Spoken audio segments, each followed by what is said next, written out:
Hey, so I was planning on watching some horror movies to review because it's October and Halloween's coming up, and horror movie time, it exists. So, I got around and I was like, you know what? There's these two horror movies that I wanted to watch and I haven't watched, and if I was gonna review one, I have to review the other. So, I watched both Suspiria movies, 1977 and 2018, and yeah, so let's just jump into it.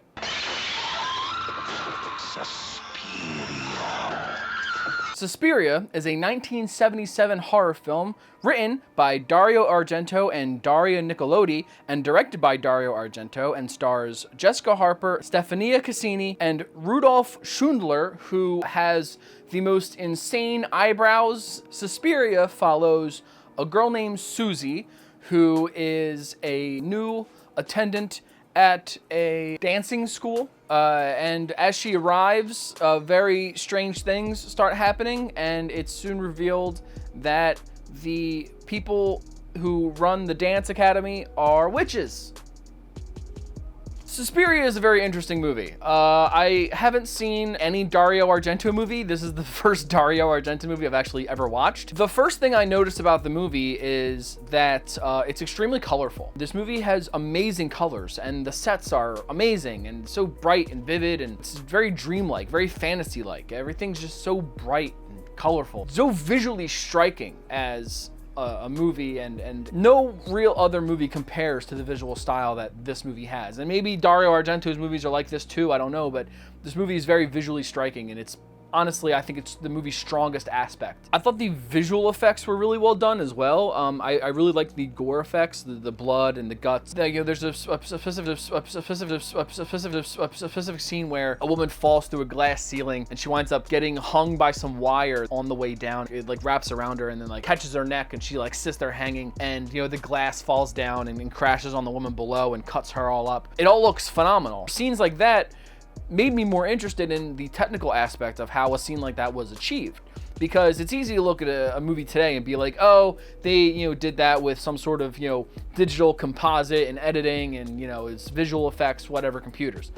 But they didn't really have that in 1977 at all. So seeing the woman fall through the glass and then get strung up by the wire and hung, it made me more interested in like how that was even technically achieved on their part. And I'm sure it's very fascinating. I'm very fascinated by the technical aspects of movies like that. It looks good, and it's done really well, and like it's shot awesomely. And the gore effects are great, except for the blood, which is just cartoonishly red. It would have looked more realistic if the blood was darker, but realism is not what this movie's going for at all. It's going for like just straight up, just like sort of a dreamlike fantasy color, like colorful, just insanity nightmare. It's fun. It's fun to watch. It's a fun movie. There's also some interesting editing choices that I saw, especially early on in the movie, where the character Susie is getting off from the airport and she's walking out and it's pouring rain outside, and she's walking through the airport and she's noticing like the sliding doors, they'll open up and it's pouring rain and they'll close, right? But every time the doors slide open, there's like music playing, and then the doors close and the music stops.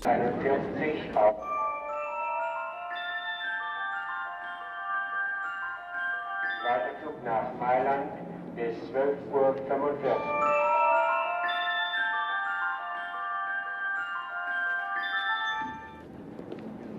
And I'm wondering, like, okay, so like what the fuck is going on? Like, what's outside?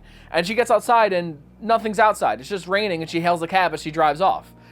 And I'm trying to understand, like, why the fuck would they do that? Why did they choose to do that? What was the significance of the music playing every time the doors open but then close? I don't get it. Like, it's not followed up with anything. It's just there, and I don't understand. Like, I don't get it. I don't understand it. There's also another scene later where Miss Tanner, played by Alida Valli, she's like walking through a hallway. We get this nice overhead shot of her like coming down the hallway, walking down the hallway, and then the doors open and we are in a first person view moving through the room, and everyone's dancing. And then we cut to another overhead shot and she's not walking through the room. She's standing at the door. And then we see her move through the room. And it's like the movie tricked us into thinking she was still walking through the room. And it doesn't seem to be any like real reason why they did this. It's not hinted that like, oh, the first person camera was something else or like a ghost or something. Like, no, it's just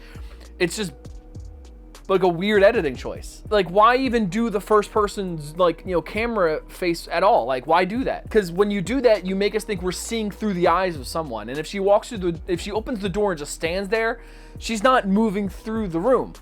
So why is the camera moving through the room? And then why would the camera stop halfway to see like, oh, she's still standing there, and then she's gonna walk through the room after? Like, I don't understand it. From like an editing standpoint, it doesn't make any sense why you would do that. Either she's walking through the room and the first person camera is her view, or you put in a first person point of view for no fucking reason. And it's just a really weird editing choice. In terms of story, I mean, like, it's barely there. Like, it's just a series of scenes that are meant to be scary or creepy.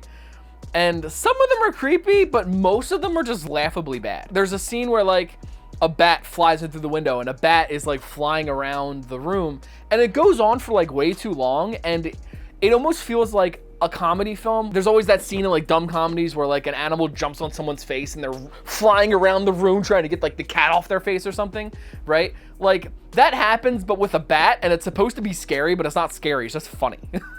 Like, it's just laughably bad and cheesy and schlocky and stupid.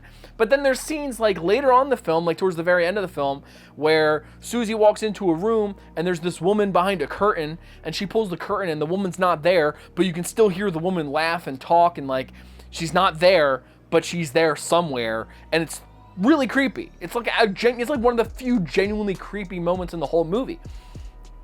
And it's great. It's a great scene. It doesn't make any sense. The movie doesn't make any sense, because the whole time, like, the girls are just like, oh, they're witches.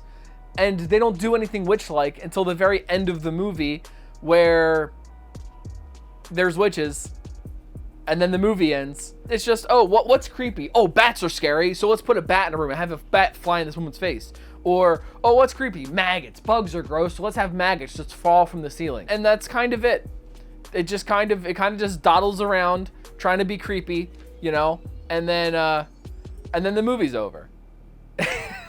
I guess if you're watching this movie, no one's really watching it for the story. No one's like intently invested, like, I have to know what happened to the dance academy. Like, no one's really that interested in the story. I feel like if you're watching this movie, your main interest is its visual aspect, how it looks, because the visual aspect of the movie is the best part. I mean, the only reason you're watching this is for like the colors and the visual effects of like the gore and the blood, and like it looks so cool and so like surreal, and that's like, in my opinion, the best part of the movie. The acting is whatever. The girl Jessica Harper, who plays Susie, she's fine, I guess. There are moments where I think she's pretty good, but then most of the movie she's kind of just a blank slate, because it's an Italian movie and it's basically an Italian giallo movie, or giallo, I think is how you say it, which is just Italian horror, just Italian horror movies. Basically, whenever they make a movie in Italy back in the day, they would just, oh, do you speak English? No. Well, then just speak Italian. And if you don't speak Italian, just speak whatever language you do speak, and then we'll just dub it over in English anyway. So this movie is like 80% dubbed into English. It's really bad. The dubbing is really bad. And it ruins, I think, what could have been probably a bunch of really good performances in this movie, but I couldn't tell because their voices dubbed over with some stupid other actor, and it's basically worthless. So I can barely comment on the acting here, because I mean, how am I supposed to tell if they're doing good in their performance if their face isn't really doing any work and their voice isn't really doing any work, because the voice is dubbed over with someone else's voice, so it's just, the acting is just like whatever. I mean, overall, I found this movie to be just kind of silly. I understand why it's held in a higher regard in terms of like a horror film, but it was just kind of goofy to me. I laughed a lot, and I thought it was very pretty, but overall, I think it's just sort of goofy, and I think it being kind of goofy is part of its charm of why I like it. It's not a great movie, you know. It's not bad, but it's not a great movie. But it's a fun watch nonetheless. And I'm going to give Suspiria a 3 out of 5. All right. So the only reason I watched that Suspiria is because I wanted to watch this Suspiria. So now let's talk about this Suspiria, the 2018 Suspiria. Let's talk about that.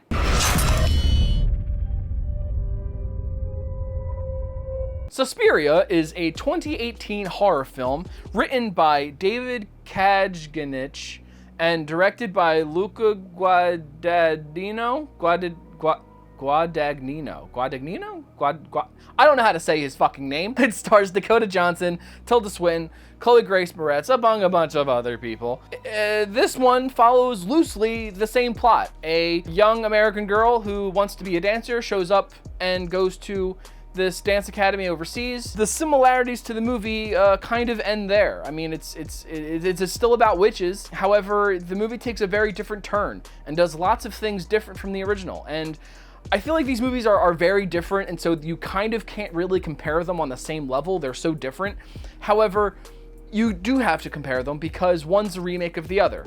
You know, and it's just totally opposite of what the original movie is. It's actually very opposite of what the movie was on different levels. The first movie, the original movie, is very colorful, very bright, very vivid, very fantasy, and this movie is very dark and grim and washed out and realistic and grounded. Even though the original movie, I guess, was supposed to take place in Germany. It doesn't really look like Germany though. It looks like it looks like they're in Italy. This one, they're actually in Germany. You can see the fucking Berlin Wall. It's very much in historically where Germany was at in history, whereas in the original, like, there is no mention of the Berlin Wall or terrorists or anything like that, you know, because the movie's not really about that. But in this one, all that's there. You know, the Berlin Wall and like the war and like all that shit, it's still going on in this movie, and it's great. It takes place in 1977, and it uses the setting to ground the whole movie, you know, even with all these, like, this fantastical stuff like witches. It grounds it in a reality that makes it feel more real. Tonally, because Suspiria is an Italian horror film, you know, it has more in common with giallo films of the time, like something like Night of the Demons or something. Whereas, like, this movie has more in common with something like The Exorcist, where it's less of a like full-on horror movie and more of like a drama with very heavy horror elements, or even something closer to like Hereditary too. The movie also expands on the story of the characters. Like in the original, Susie just shows up and she's there in Berlin for the dance academy. But at this one, you get a little bit more of, you know, her background and her actually on her journey to show up to Berlin. You get all this background stuff, and then that's sort of where the similarities end in terms of storytelling, because suddenly the movie takes a hard left turn and just does way different things than the original movie did. This movie doesn't have a blind dude whose dog bites a kid, or, you know, a woman getting hanged, you know, and flying through glass and all this stuff. Like, it doesn't have any of that. Instead, it goes in a much more, I would think, sinister direction. This movie is just genuinely phenomenal, and all these changes make sense for the story they're trying to tell, because it is a different story. I mean, it's the same basic plot, but it's a far different story, and it's so much more engaging from a storytelling standpoint than the original. The original had almost no story at all, and was just more of like a visual, you know, treat. Whereas this one is so much more compelling and so much more engaging, and it just immediately elevates it above the original, just in a way that I feel wrong comparing them. I think the acting in this movie is very good. I thought Dakota Johnson is great, as is Tilda Swinton in what I found out is 3 different fucking roles. Tilda Swinton's great.